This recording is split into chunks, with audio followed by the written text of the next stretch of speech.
جی ناظرین السلام علیکم ناظرین، جعفر ایکسپریس پہ جو گزشتہ روز حملہ ہوا تھا دہشت گردوں کا، لیٹسٹ کیا ہے؟ اور آج کی اس ولاگ میں جن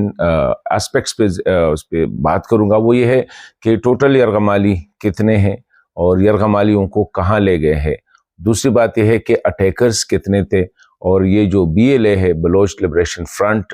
جو کہ کالعدم تنظیم ہے، اس کے کون کون سے ونگز نے یا اسکواڈ نے، مجید بریگیڈ کیا ہے، الفتح اسکواڈ کیا ہے، زرار ونگ کیا ہے وغیرہ، ان ساروں کا جو ہے اس پہ بھی بات کریں گے۔ اور اہم بات جو یہ ہے کہ کل سے جب یہ واقعہ ہوا ہے ابھی تک ان کے خلاف آپریشنز ہونے میں کون سے مشکلات آ رہے ہیں، کیونکہ بہت زیادہ یہ مشکلات ہیں، اور وہ مشکلات کیا ہے اور کیوں ہیں، اسی پہ آج بات کریں گے۔ اور کتنے لوگوں کو رہا کیا گیا ہے، یہ ایک بنیادی سوال ہے۔ اور پھر حکومت کا رویہ، اسپیشلی سیاسی حکومت کا کسی حوالے سے اب تک کیا پیش رفت ہوئی ہے، اس پہ بات کریں گے۔ پہلی بات تو یہ ہے کہ آپ سب کو پتہ ہے کہ جس طرح کل یہ واقعہ ہوا کہ 9 بجے جب یہ ٹرین نکلی کوئٹہ سے، 3 بجے کے قریب وہاں پہ واقعہ ہوا، اور تقریباً 4-5 گھنٹے بعد یہ پتہ چلا کہ ٹرین جو ہے وہ کہاں پہ پنسا ہوا ہے اور لوگوں کی کیا حالت ہے۔ تو مطلب یہ ہے کہ جو 4-5 گھنٹے ان دہشت گردوں کو ملے، اس میں کافی ان لوگوں نے ایک تو سکیننگ کی کہ کون کیا ہے، سب کی تقریباً 400 لوگ تھے۔ تو جو آئی وٹنسز ہے ان کے مطابق سب سے پہلے ان کے شناختی کارڈ چیک کیے گئے، خواتین کو علیحدہ کیا گیا، بچوں کو علیحدہ کیا گیا، سیکیورٹی اہلکاروں کو علیحدہ کیا گیا، اور پھر ان کے سرکاری اہلکاروں، سیکیورٹی کے بھی تھے اور سرکاری دیگر اہلکار بھی تھے، سب کو علیحدہ کیا گیا۔ ان کے ساتھ جو فیملیز تھے ان کو بھی علیحدہ کیا گیا۔ اس میں یہ ہے کہ جو مقامی زیادہ تر تھے ان کو چھوڑا گیا ہے، اور باقی جو تقریباً 200 یا 215، کوئی فگرز مختلف آ رہے ہیں، 215 بھی آ رہے ہیں، 180 بھی آ رہی ہے، 230 بھی آ رہی ہے، کیونکہ ٹوٹل 400 لوگ تھے۔ تو ان میں کچھ جو ہے ان کو مارا گیا ہے، اور کچھ کو جو ہے نا چھوڑا گیا ہے، اور کچھ 200 کے 215 یا 230 کے قریب جو ہے یہ اپنے ساتھ لے کے گئے ہیں۔ ابھی کہاں لے کے گئے ہیں، یہ ایک بنیادی سوال ہے۔ لیکن اس سے پہلے یہ حملہ جو ہے، اس میں BLA نے جو ابھی ایک بڑی آرگنائز تنظیم ہے BLA، اس کا ایک مجید بریگیڈ ہے جو کہ اسپیشلی خودکش بمباروں پہ مشتمل ہے۔ لیکن اس سے پہلے اس قسم کا جو اٹیک ہوتا ہے وہ الفتح اسکواڈ ہے، ایک اور ہے، وہ کرتے ہیں۔ الفتح اسکواڈ پہلے سے گراؤنڈ کو تیار کرتا ہے، مطلب یہ کہ ٹرین کو روکنا، ٹرین سے پہلے وہاں پہ دھماکہ کرنا، پھر پورے ٹرین کو قبضے میں لینا وغیرہ وغیرہ۔ پھر اس کے ساتھ جو ہے نا اس کے ایک مختلف اور ونگز بھی ہے، دیگر ونگز ہے۔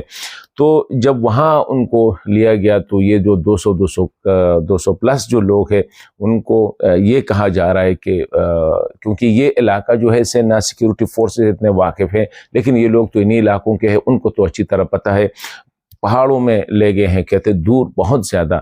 مختلف پہاڑوں میں لے گئے ہیں۔ اور پھر یہ جو پہاڑ ہے اس میں سرنگز بھی ہے مختلف، اور وہاں پہ رکھا گیا ہے۔ کہاں پہ رکھا گیا ہے ابھی یہ بھی ایک بہت بڑی، کیونکہ اگر آپ 200 کے قریب یرغمالی ساتھ لے جاتے ہیں اور 100-120 کے قریب آپ اپنے لوگ ہیں، تو ان کو رکھنا، ان کو کھانا کھلانا، اس کا مطلب یہ ہے کہ بڑی ایلیبوریٹ ارینجمنٹ وہاں پہ کی گئی ہے۔ ابھی سیکیورٹی آپریشنز کیوں نہیں ہو سکتی ان کے خلاف؟ کیونکہ یہ جو 100-120 کے قریب جو دہشت گرد ہے، جو BLA کالعدم تنظیم BLA کے لوگ ہیں، یہ انہی یرغمالوں میں ان لوگوں نے کچھ کو سوسائڈ جیکٹس پہنائے ہیں یرغمالیوں کو، اور کچھ ان کے اپنے لوگ ہیں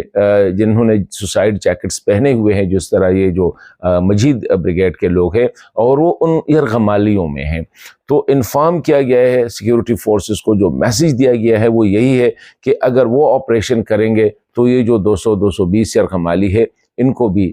قتل کیا جائے گا۔ تو اس وقت بڑی ایک تو یہ جو ٹرین ہے بہت زیادہ مشکل ہے، جو جن سے مزید اطلاعات جب ہم نے گیدر کی کہ یہ جو پہاڑی علاقہ ہے یہ بڑا انہاسپیٹیبل، مطلب یہ ہے کہ ٹرین بہت سخت ٹرین ہے، اور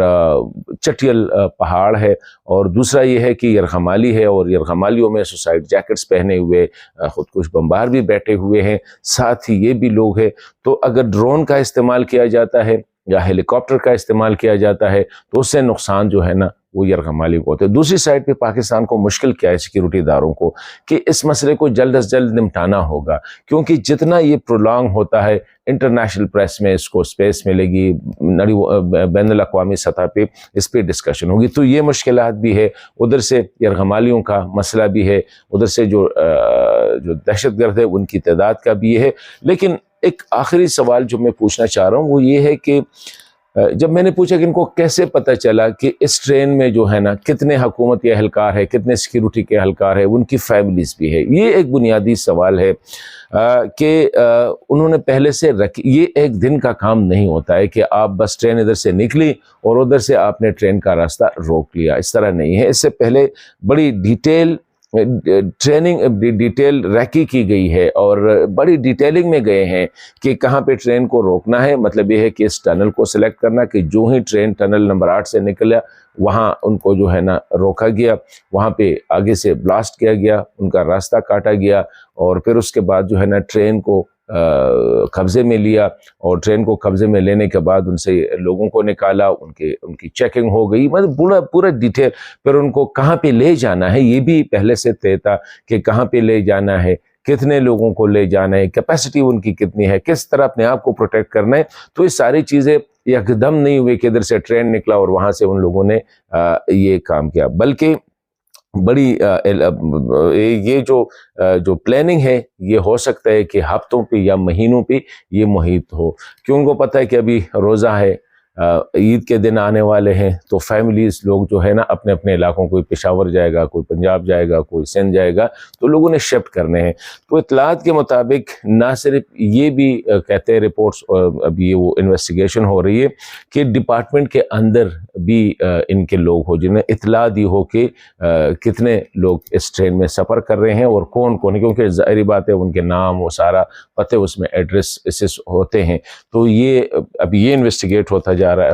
انویسٹیگیٹ کرنے کی کوشش کر رہے ہیں کہ کس طرح ان کو کس نے یہ اطلاع دی۔ دوسری سائڈ پہ اگر ہم دیکھیں تو میرے خیال میں اس مسئلے کو فیڈرل گورنمنٹ کو سیریس لینا پڑے گا، یہ صرف ملٹری آپریشن سے نہیں ہو سکتے۔ ابھی اگر ہم دیکھیں کل بزنس ایز یوزول تھا، نہ ہم نے یہ دیکھا کہ کوئی کیبنٹ میٹنگ بلائی گئی، نہ ہم نے یہ دیکھا کہ کوئی اسپیشل سیکیورٹی میٹنگ بلائی گئی، کیونکہ 400 پیپل آر ٹیکن ہاسٹیج۔ ایک ٹرین کو مکمل طور پر جو ہے یرغمال بنایا گیا، تو ایک بہت بڑا واقعہ ہے اور یہ پاکستان جیسے نیوکلیئر ملک کے لیے بھی جگ ہنسائی کا سبب بن سکتا ہے۔